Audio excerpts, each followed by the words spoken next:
Hey there, Claire Cantrell here with Spread the Well, and I wanted to take a minute to talk about a structure that gets a lot of blame and a lot of credit, and people are always talking about it and they want to know how to stretch it, and arguably probably not even possible to stretch this structure, and that is the IT band. Okay, IT stands for iliotibial, okay, and that is just the points of connection here. So the ilium is part of the pelvis right there, and the tibia is your shin bone or one of your lower leg bones, and it's got some distal attachments into the tibia. And the iliotibial tract, as you can see, look at how white and dense that connective tissue is. Okay, so this is a structure.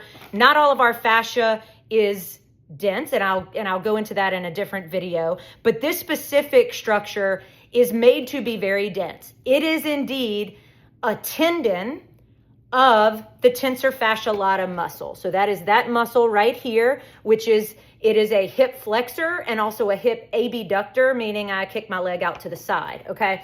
So this IT band is the tendon for that little muscle, It is also getting some myofascial connections from the glutes. And if I peeled this glute max back, you would see even kind of the deeper hip muscles and glutes also have some fascial connections into that IT band.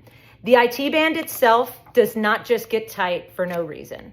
So us trying to stretch out or even roll out the IT band is a little bit of a misnomer. It is not the correct language that we should actually be using. Okay, so we talked a little bit in the last video on tendinitis that, like, if a tendon has an aberrant and abnormal amount of tension pulling through the system to its attachment points or whatnot, that has way more to do with the muscle whose tendon is doing that abnormal pulling than the tendon itself, okay? So the first thing that I always talk about with patients is you've got to address the TFL, okay? So I'll show you a couple of techniques of how to release the TFL. It's also one of those muscles that I'm not going to go and try to stretch this muscle. Number one, it's a little bit awkward to get the right angle. Number two, the amount of force generated through that IT band, that dense fascia,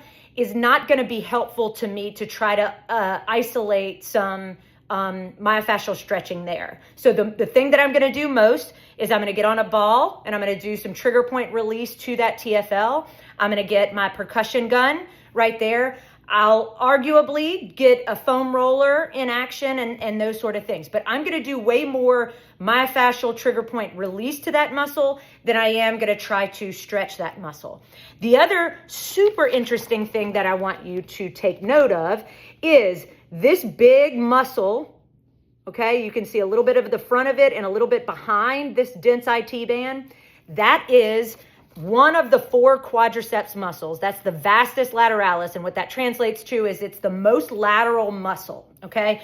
What's super interesting and what I have patients always know, so, we know that the muscles in the back of the leg are the hamstrings. Yes, they are. However, we've got a good bit of this vastus lateralis that peels off into the back of our leg, okay?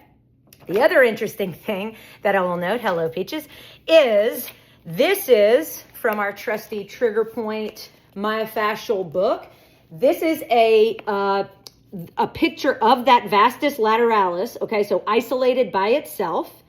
And if you can see, these are the little dots that show where the trigger points might be, and the shaded area is referred pain.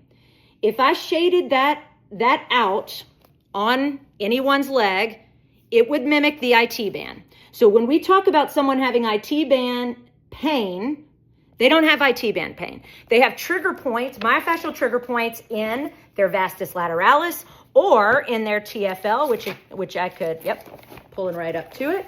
So again, that's that TFL muscle, and it is one of those rare muscles like the levator that we talked about that refers pain right where it is, okay? So those two muscles, the TFL and the vastus lateralis, are what are the reason we have what we consider IT band pain or the need for IT band stretching or rolling out your IT band.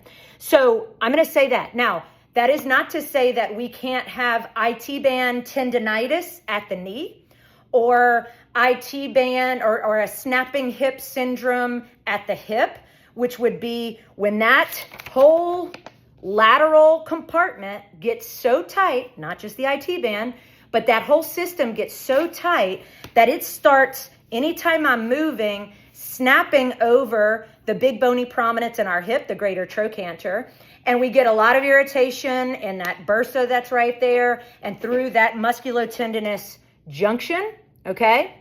But again, it all goes back to what the muscles are in this lateral compartment are doing or not doing. Are they too tight? Do they have trigger points? How are they contributing to tension, pain in this lateral leg compartment? Okay, so you can have lots of different symptomologies under the umbrella of IT band syndrome. And the thing about it is oftentimes it is less of an IT band problem and way more of a tensor fasciae lata problem, which because it functions, it's a little bit anterior. So you can see this is a direct side lateral positioning of this picture. So you notice that muscle is a little bit in the front, okay? It functions as a hip flexor, and the hip flexors in our dominant, very protective system are on more often than not, okay?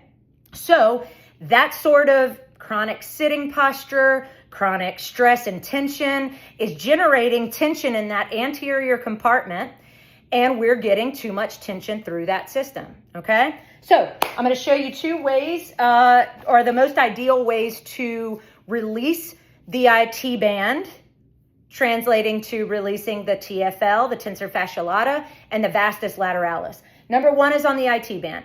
Number one is on the foam roller. I have to say this. I am a pain practitioner at heart.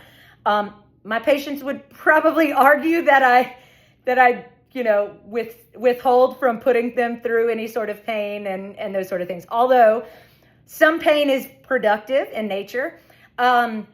Generally, you putting full body weight on your IT band on a super hard foam roller will only be more reactive to your nervous system and less productive, okay? So I say that to say the goal is not necessarily to jump on a foam roller. Certainly don't jump on a foam roller that has knobs that look like, they could destroy tissue. What I want you to do, my foam roller has a little bit of a give to it. It's also a little bit older.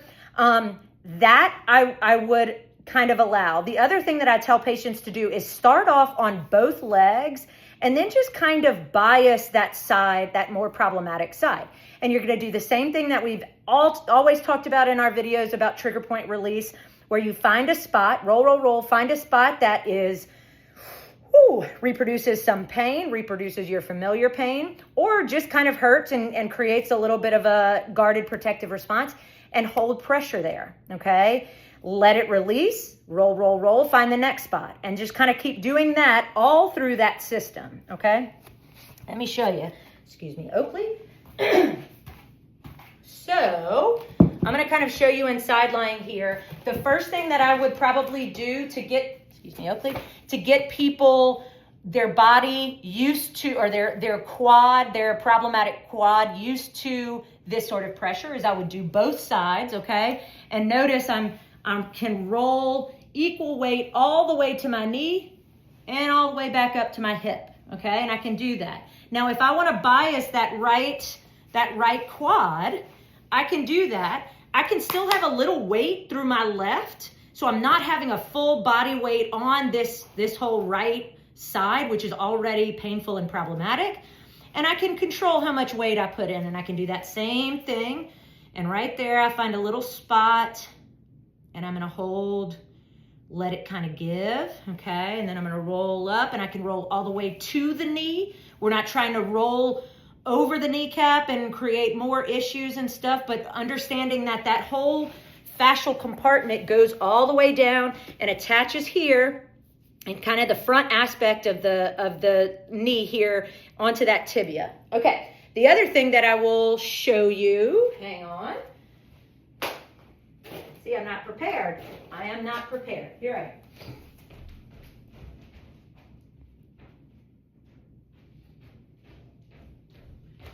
That's okay. You got Oakley to keep you company. Okay, so here's my little trusty Peanut. 2 tennis balls in a little satchel, in a sock. I've tied it off, okay? This becomes my best friend in terms of trigger point release. So another thing that I can do is, excuse me, Oakley, sorry. Another thing that I can do is do that same kind of rolling, all right? But again, I've got my bottom down. I've got a little bit of weight through that system, but I am not full weight on 2 tennis balls in this compartment, okay? There will be lots of target-rich areas, I guess is a good way to say that. But that's another way. I don't even have to roll. I can just put it in a place. Okay, yeah, that's a good spot. Hold pressure, let it release up to 60 seconds, may take longer. Now, the thing about it is, if we're looking at the TFL, okay, you've got a lot of structures in here. I'm going to do a video in just a bit on buttock pain. Is it sciatica? Is it a glute trigger point? But, so this will come in handy. When it comes to the TFL, as we showed you in the picture, that muscle is a little bit anterior or front of the body, okay? So when you go to do this release, and I'm kind of getting into that little compartment with both of those balls, the thing that I'm gonna have to do is I'm not in straight side lying. I've got a kind of quarter turn, so I generally pull this front leg over, and now I've got that ball situated right in that little dense tissue, okay? And again, I'm gonna hold pressure. I'm gonna let it kind of work itself out. Maybe I'll kind of move around a little bit. Ooh, got a better spot. I'm gonna hold pressure right there. And I'm gonna let it go. So the key with this is there is a bony prominence right there. And in a video, we're gonna talk about bursitis and I'll kind of focus in on the hip. We don't want to lay on that bony prominence, okay? The TFL muscle is north of that bony prominence, okay? So that bony prominence is about right there. You wanna be a little bit above that and in the front, okay? So that is TFL. A little fun side note about the TFL. I'm gonna call out my sister Kelly here. Sometime in the late 80s, early 90s, we got very into the Jane Fonda workout. Do you ladies hear me? Do you feel me? And we decided we were going to put in the VHS. We were going to get that Jane Fonda body. Mind you, this is an 8 and 10-year-old. And so we were here doing these guys, right? Oh, yeah. Here we go. We were hitting it. Well, in the PT world, we know way better about the position of our hip when we're doing leg abduction and how important it is to target the glutes versus the TFL. And what happened? My sister and I got these nice little knobby, super strong and tight. So they're like 2 tennis balls on the side of our hips. I don't even know if Kelly remembers this. But I was like, what is going on? This is not Jane Fonda body. So anyway, I like to share that story because it goes to, it also begs the point that do not do exercises poorly because generally your body is going to figure out the path of least resistance and the easiest way to accomplish what you're trying to do. And it's generally the wrong thing. Take it from me, take it from Jane. Anyway, cheers.